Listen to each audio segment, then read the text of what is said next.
Adjusting the upper limit on the Acmeda battery motor.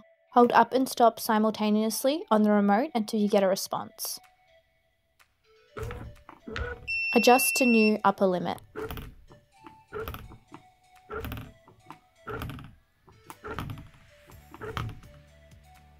Hold up and stop simultaneously on the remote until you get a response.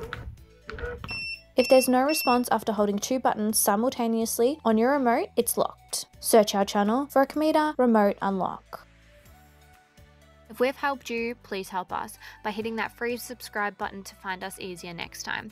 Won't cost you anything, but will most certainly help us a lot. We're not just a YouTube channel, we are real people making real products. Speedy Blinds is a super quick blinds and curtains manufacturer in Melbourne, and we don't muck around.